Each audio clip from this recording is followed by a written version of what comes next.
Om Shanti. Good morning. 13 जनवरी 2024 की मुरली। बाबा हम बच्चों से कह रहे हैं, मीठे बच्चे, मनुष्य शरीर की उन्नति का प्रबंध रचते, मनुष्य जो शरीर है उसकी उन्नति का प्रबंध रचते हुए आत्मा की उन्नति व चढ़ती का साधन बाप ही बतलाते हैं। यह बाप की ही रिस्पॉन्सिबिलिटी है। तो आत्मा की जो उन्नति है उसकी चढ़ती कला के लिए भी बाप ही हमें सारी युक्ति बतलाते हैं, साधन भी बाप ही बतलाते हैं। हमें कैसे साधन अपनाकर अपनी स्थिति को ऊंची बनानी है। आत्मा की स्थिति को ऊंची बनाने के लिए कोई मनुष्य आत्मा नहीं बता सकता सिवाय बाप के। तो इसकी भी रिस्पॉन्सिबिलिटी केवल परमात्मा की है। बाबा हम बच्चों से प्रश्न पूछ रहे हैं, सदा बच्चों की उन्नति होती रहे उसके लिए बाप कौन कौन सी श्रीमत देते हैं। सदा बच्चों की उन्नति होती रहे उसके लिए बाप कौन कौन सी श्रीमत देते हैं। उत्तर है, बाबा हमें कुछ पॉइंट बता रहे हैं। बच्चे अपनी उन्नति के लिए फर्स्ट पॉइंट है, सदा याद की यात्रा पर रहो। याद से ही आत्मा की जंग निकलेगी। जो 63 जन्मों का पापों का बोझा जो मुझ आत्मा में लगा है वो निकलेगी। सेकंड पॉइंट है, कभी भी बीती को याद नहीं करो और आगे के लिए कोई आस ना रखो। कभी भी बीती को याद नहीं करो और आगे के लिए कोई आस ना रखो। इसलिए बाबा कहते 3 बिंदी लगा दो, एक ड्रामा बिंदी, एक बाबा बिंदी और एक मैं आत्मा बिंदी। तो हमेशा हमें बीता हुआ कल को भी याद नहीं करना है और ना ही भविष्य की कोई चिंता करनी है। हमें वर्तमान को जीना है जो हमारे हाथ पैर है। थर्ड पॉइंट है, शरीर निर्वाह के लिए कर्म भले करो, लेकिन जो भी टाइम मिले वह वेस्ट नहीं करो। फ़ोन चलाकर बातें कर कर तो बाप की याद में टाइम सफल करो। फोर्थ पॉइंट है, कम से कम 8 घंटा ईश्वरीय सेवा करो तो तुम्हारी उन्नति होती रहेगी।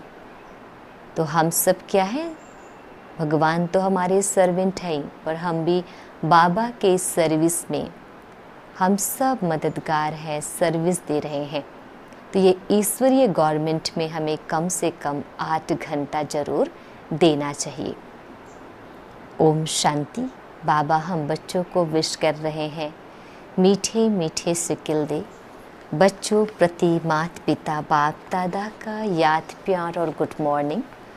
रूहानी बाप के रूहानी बच्चों को नमस्ते। हम रूहानी बच्चों की रूहानी बाप दादाजी को याद प्यार गुड मॉर्निंग और नमस्ते नमस्ते नमस्ते। शुक्रिया मीठे प्यारे बाबा, आपका लाख लाख शुक्रिया। आज इस मुरली का जो मुख्य पॉइंट है, हर पॉइंट बहुत मुख्य है, इम्पॉर्टेंट है, लेकिन 2 पॉइंट कम से कम हमें आज के दिन में धारण करना है। बुद्धि में हमेशा ये 2 पॉइंट याद रहे। फर्स्ट पॉइंट है, कम से कम 8 घंटा ईश्वरीय गवर्नमेंट की सर्विस कर अपना टाइम सफल करना है। बाप जैसा गुणवान बनना है। सेकंड पॉइंट है, जो बीता उसे याद नहीं करना है। बीती को बीती कर सदैव हर्षित रहना है। ड्रामा पर अडोल रहना है। बाबा हम बच्चों को वरदान दे रहे हैं, संकल्प, बोल और कर्म के व्यर्थ को समर्थ में परिवर्तन करने वाले होली हंस भाव। होली हंस किसे कहा बाबा ने? जो संकल्प, बोल और कर्म के जो व्यर्थ को जितने भी हम संकल्पों से, बोल से, कर्म से व्यर्थ चीज़ें करते हैं, उसको समर्थ में परिवर्तन करने वाले ही होली हंस हैं।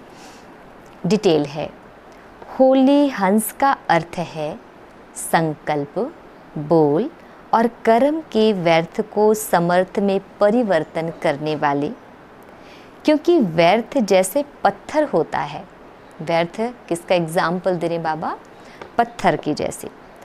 पत्थर की वैल्यू नहीं, रतन की वैल्यू होती है, इसलिए नौ रतन भी कहा जाता है। तो होली हंस फौरन परख लेता है, जो होली हंस होगा, क्योंकि हंस की क्या परख होती है? पत्थर और रतन में अगर दोनों को मिक्स करके उसको सर्व किया जाए तो रतन को ही खाएगा, मोतियों को ही चुगेगा, वो पत्थरों को छोड़ देता है, कंकड़ को छोड़ देता है। अगर दूध और पानी भी मिक्स करे उसमें तो पानी वो छोड़ देता है, दूध ग्रहण करता है। इतनी उसमें परखने की पावर होती है। तो बाबा कह रहे होली हंस फौरन परख लेता है कि ये काम की चीज़ नहीं है, ये काम की है। कर्म करते सिर्फ यह स्मृति इमर्ज रहे। क्या इमर्ज रहना चाहिए? कि हम राजयोगी नॉलेजफुल आत्माएं, कि हम राजयोगी नॉलेजफुल आत्माएं रूलिंग और कंट्रोलिंग पावर वाली है, तो व्यर्थ जा नहीं सकता। यह स्मृति होली हंस बना देगी। स्लोगन, जो स्वयं को इस देह रूपी मकान में मेहमान समझते हैं। ये क्या है? देह एक मकान है और मैं आत्मा इस देह रूपी मकान में मेहमान के रूप में हूँ। वही निर्मोही रह सकते हैं। जो ऐसा सोचते हैं, ऐसा अनुभव करते हैं, फील करते हैं, वही निर्मोही। कोई मोह नहीं अपने देह में भी। जब देह से आपका मोह खत्म हो जाता है तो ऑटोमेटिक बाहर की सब चीज़ों से हम निर्मोही बन जाते हैं, मोह समाप्त हो जाता है। आज का अव्यक्त इशारा है। अव्यक्ति साइलेंस द्वारा डबल लाइट फरिश्ता स्थिति का अनुभव कैसे करना है, उसके लिए डिटेल है। जैसे जब कोई ऐसा दिन होता है तो चलते फिरते ट्रैफिक को भी रोककर 3 मिनट साइलेंस की प्रैक्टिस कराते हैं। चलते हुए सभी कार्यों को स्टॉप कर लेते हैं। कुछ दिन ऐसा होता है जिसमें हम चलते फिरते कम से कम 3 मिनट हम ट्रैफिक कंट्रोल करते हैं, और बाबा कह रहे चलते हुए सभी कार्यों को स्टॉप कर लेते हैं। ऐसे आप भी कोई कार्य करते हो या बात करते हो तो बीच बीच में यह संकल्पों की ट्रैफिक को स्टॉप करने का अभ्यास करो।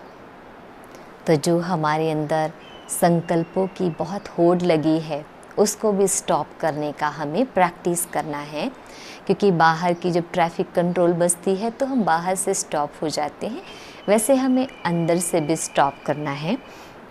1 मिनट के लिए भी मन के संकल्पों को, चाहे शरीर द्वारा चलते हुए, कर्म को बीच में रोककर अपने फरिश्ते स्वरूप में स्थित हो जाओ। चाहे शरीर द्वारा चलते हुए कर्म को बीच में रोककर अपने फरिश्ते स्वरूप में स्थित हो जाओ। मन आप हर कर्म करते हुए कुछ मिनट के लिए अपने आप को फरिश्ता स्वरूप में स्थित करना है, टिकाना है। तभी हमारी स्थिति वैसी बन सकती है जैसा हम चाहते हैं और जो हमारा एम ऑब्जेक्ट है। तो आप सभी इस प्रैक्टिस को बहुत अच्छे से करें। फरिश्ता स्वरूप की स्थिति, अभी अव्यक्त मास चल रहा है, ये वरदानी मास है। इसमें अगर हम प्रैक्टिस करते हैं, अभ्यास करते हैं, पुरुषार्थ करते हैं तो डेफिनेटली हमें वो अचीव होता है जो चीज़ हम चाहते हैं। Thank you so much. ओम शांति।